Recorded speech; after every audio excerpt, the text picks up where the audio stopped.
આપનું સ્વાગત છે. આજે આપણે એક બહુ મહત્વના વિષય પર ઊંડાણપૂર્વક વાત કરવાના છીએ. એચઆઈવી માટે એન્ટી રેટ્રોવાયરલ થેરાપી એટલે કે એઆરટી ક્યારે શરૂ કરવી જોઈએ? આપણી પાસે આ મુદ્દે નિષ્ણાત પેનલની ભલામણો છે અને એને સમર્થન આપતું સંશોધન પણ છે. આપણો મુખ્ય ઉદ્દેશ્ય એ સમજવાનો છે કે હમણાં જે ભલામણ છે કે નિદાન પછી તરત જ એઆરટી શરૂ કરી દેવી, એ શા માટે છે? એની પાછળ શું કારણો છે? તો ચાલો શરૂ કરીએ. મૂળભૂત ભલામણ તો એ જ છે કે એચઆઈવી પોઝિટિવ હોય એવી દરેક વ્યક્તિએ એઆરટી લેવી જોઈએ, અને એ પણ નિદાન થાય કે તરત, શક્ય હોય એટલી જ જલ્દી. આને એ રેટિંગ મળેલું છે, બરાબર? જી બિલકુલ. એ રેટિંગ એટલે કે એની પાછળ ખૂબ જ મજબૂત વૈજ્ઞાનિક પુરાવા છે અને નિષ્ણાતો ભારપૂર્વક આની ભલામણ કરે છે. આનાથી ફાયદો બેવડો છે. એક તો વ્યક્તિનું પોતાનું સ્વાસ્થ્ય સુધરે છે અને બીજું એચઆઈવી બીજામાં ફેણાતો અટકે છે. હા, આ બીજો મુદ્દો બહુ અગત્યનો છે. ચોક્કસ. એઆરટીના મુખ્ય લક્ષ્યો જ આ બે છે. પહેલું, એચઆઈવી સંબંધિત જે બીમારીઓ થાય કે મૃત્યુનું જોખમ હોય એ ઘટાડવું. મતલબ કે રોગ પ્રતિકારક શક્તિ સુધરે, જીવનની ગુણવત્તા વધે અને આયુષ્ય પણ લગભગ એચઆઈવી વગરની વ્યક્તિ જેટલું થઈ શકે. અને બીજું, જે તમે કહ્યું એમ, એચઆઈવીનું સંક્રમણ અટકાવવું, ખાસ કરીને જાતીય ભાગીદારોમાં અને ગર્ભમાં રહેલા શિશુમાં.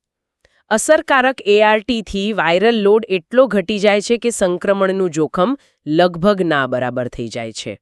અને આ જ પેલો U=U નો સિદ્ધાંત છે, ખરું ને? અનડિટેક્ટેબલ એટલે અનટ્રાન્સમિટેબલ. હા, બરાબર. અનિર્ધારિત એટલે અસંક્રામક. જ્યારે લોહીમાં વાયરસ માપી ન શકાય એટલો ઓછો હોય ત્યારે જાતીય સંપર્કથી ચેપ ફેલાતો નથી. આ સમજ બહુ મોટી ક્રાંતિ લાવી છે. તો પહેલા કરતાં આટલી જલ્દી એઆરટી શરૂ કરવાની વાત શા માટે આવી? મને યાદ છે ત્યાં સુધી પહેલા ડોક્ટરો CD4 કાઉન્ટ ઓછા થાય એની રાહ જોતા હતા. હા, એ વિચાર બદલાયો.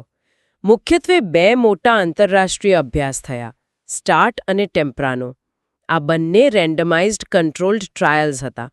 એમને શું બતાવ્યું કે જે લોકોના CD4 કાઉન્ટ 500થી વધુ હતા, મતલબ જેમની રોગ પ્રતિકારક શક્તિ હજુ સારી ગણાતી હતી, એ લોકોએ પણ જો તરત એઆરટી શરૂ કરી તો એમનામાં ગંભીર બીમારીઓ જેમ કે એઇડ્સ, અમુક કેન્સર, ટીબી અને મૃત્યુનું જોખમ, જેમને સારવાર મોડી શરૂ કરી એમના કરતાં નોંધપાત્ર રીતે ઓછું હતું. અચ્છા, એટલે કે CD4 કાઉન્ટ સારા હોય તો પણ રાહ જોવામાં નુકસાન હતું. જી બિલકુલ. મોટાભાગની ગંભીર ઘટનાઓ જેમ કે ટીબી અને કેન્સર એવા લોકોમાં જોવા મળી જેમણે સારવાર મોકૂફ રાખી હતી, ભલે તેમના CD4 કાઉન્ટ 500થી વધુ હતા. સારવાર મોડી કરવાથી એઇડ્સ અને બીજી ગંભીર બીમારીઓનું જોખમ વધે છે અને CD4ની રિકવરી પણ ઓછી થાય છે. આ તો બહુ સ્પષ્ટ પુરાવો કહેવાય. તો શું એનો અર્થ એ કે નિદાન થાય એ જ દિવસે એઆરટી શરૂ કરી શકાય, જેને રેપિડ એઆરટી કહેશે? હા, આ વ્યૂહરચના હવે શક્ય બની છે અને એના ફાયદા પણ દેખાયા છે. દક્ષિણ આફ્રિકા, હૈતી, લેસોથો જેવી જગ્યાઓએ રેન્ડમાઇઝ ટ્રાયલ્સ થયા છે અને એમાં દેખાયું છે કે રેપિડ એઆરટીથી વાયરલ સપ્રેશન જલ્દી આવે છે અને લોકો સારવાર સાથે વધુ જોડાયેલા રહે છે. અને અમેરિકામાં? યુએસમાં પણ અવલોકનાત્મક અભ્યાસો થયા છે, જેમ કે સાન ફ્રાન્સિસ્કોનો RAPID પ્રોગ્રામ. એ પણ બતાવે છે કે આ મુશ્કેલ ગણાતી વસ્તીમાં પણ શક્ય છે. પેનલ આને AII રેટિંગ સાથે સમર્થન આપે છે.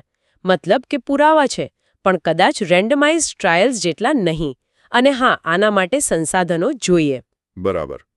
શું એવી કોઈ ખાસ પરિસ્થિતિઓ છે જ્યાં તાત્કાલિક એઆરટી શરૂ ન કરવી જોઈએ કે પછી થોડી રાહ જોવી જોઈએ? કોઈ અપવાદ? હા, થોડા છે. મુખ્યત્વે અમુક ગંભીર તકવાદી ચેપ એટલે કે ઓપોર્ચ્યુનિસ્ટિક ઇન્ફેક્શન્સ OIsના કિસ્સામાં, જેમ કે ક્રિપ્ટોકોકલ મેનિન્જાઇટિસ કે ટીબી મેનિન્જાઇટિસ. આ મગજના ગંભીર ચેપ છે. આવા કેસમાં જો તરત એઆરટી શરૂ કરીએ તો ક્યારેક ઇમ્યુન રિકન્સ્ટિટ્યુશન ઇન્ફ્લેમેટરી સિન્ડ્રોમ એટલે કે આઇરિસ થવાનું જોખમ રહે છે. એમાં શરીરની રોગ પ્રતિકારક શક્તિ એકદમ સક્રિય થઈને સોજો લાવી શકે છે, જે ખતરનાક બની શકે. એટલે આવા કેસમાં થોડા અઠવાડિયા ART મોડી શરૂ કરવાની સલાહ અપાય છે. ઓકે. અને કેન્સર જેવી બીમારી હોય તો?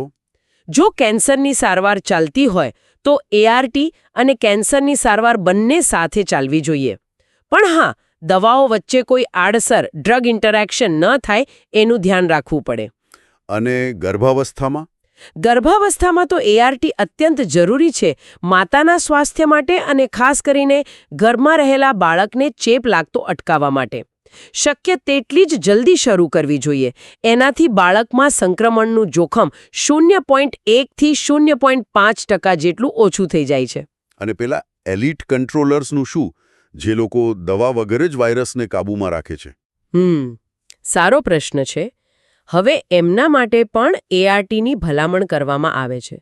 કારણ કે ભલે એમનો વાયરલ લોડ ઓછો હોય, શરીરમાં સતત થોડી માત્રામાં વાયરલ પ્રતિકૃતિ અને બળતરા ચાલુ રહી શકે છે, જે લાંબા ગાળે નુકસાન કરી શકે. અને કિશોરો માટે? એમના માટે પણ આ જ ભલામણ? હા, ભલામણ તો એ જ છે, પણ કિશોરોમાં સારવારનું પાલન એટલે કે એડહિરન્સ જાળવી રાખવું એક મોટો પડકાર હોય છે. એમના માટે મલ્ટીડિસિપ્લિનરી સપોર્ટ એટલે કે ડોક્ટર, કાઉન્સિલર, પરિવાર બધાનો સહયોગ ખૂબ જરૂરી છે. બિલકુલ. અને આ વાત પરથી જ આપણે સારવારની સફળતાના મુખ્ય આધાર પર આવીએ છીએ. નિયમિત દવા લેવી અને ડોક્ટરના સંપર્કમાં રહેવું. ઘણીવાર માનસિક સ્વાસ્થ્યની તકલીફો હોય કે પદાર્થનો દુરુપયોગ થતો હોય કે સામાજિક મુશ્કેલીઓ હોય. હા, પણ આ બધી બાબતો સારવાર રોકવાનું કારણ નથી બનવી જોઈતી. ઉલટાનું એ દર્શાવે છે કે વ્યક્તિને વધુ મદદ અને સપોર્ટની જરૂર છે. એકદમ સાચી વાત. તો આખી ચર્ચાનો સારાંશ એમ કહી શકાય કે હવે આપણી પાસે મજબૂત પુરાવા છે જે કહે છે કે HIV ધરાવતી તમામ વ્યક્તિઓ માટે નિદાન પછી તરત જ ART શરૂ કરવી એ એમના પોતાના સ્વાસ્થ્ય માટે અને બીજાને ચેપ લાગતો અટકાવવા માટે બંને રીતે ફાયદાકારક છે. હા, વિજ્ઞાન આ વાતને પૂરેપૂરો ટેકો આપે છે. પણ અહીં એક મુદ્દો વિચારવા જેવો છે, જે માર્ગદર્શિકાઓ પણ ઉઠાવે છે. આપણે તાત્કાલિક ARTની વાત કરી રહ્યા છીએ, પણ એ ત્યારે જ શક્ય બને જ્યારે નિદાન વહેલું થાય. આ બહુ અગત્યનો મુદ્દો છે. હા, વાસ્તવિકતા એ છે કે ઘણા દેશોમાં, US જેવા વિકસિત દેશોમાં પણ લગભગ 40%થી ઓછા પુખ્ત વયના લોકોએ ક્યારેય HIV ટેસ્ટ કરાવ્યો છે. અને ઘણા લોકોનું નિદાન બહુ મોડું થાય છે, ખાસ કરીને અમુક ચોક્કસ સમુદાયોમાં. ઘણીવાર તો ત્યારે ખબર પડે જ્યારે એ લોકો ગંભીર રીતે બીમાર થઈ ગયા હોય. એટલે એક તરફ આટલી સારી સારવાર ઉપલબ્ધ છે અને જલ્દી શરૂ કરવાની ભલામણ છે. અને બીજી તરફ ઘણા લોકો સુધી આ લાભ પહોંચતો જ નથી, કારણ કે નિદાન જ મોડું થાય છે. આ જે અંતર છે શ્રેષ્ઠ ભલામણો અને જમીની હકીકત વચ્ચેનું, એને કેવી રીતે પૂરી શકાય?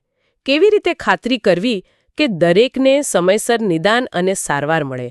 આ એક મોટો પ્રશ્ન છે, જેના પર આપણે સૌએ વિચારવાની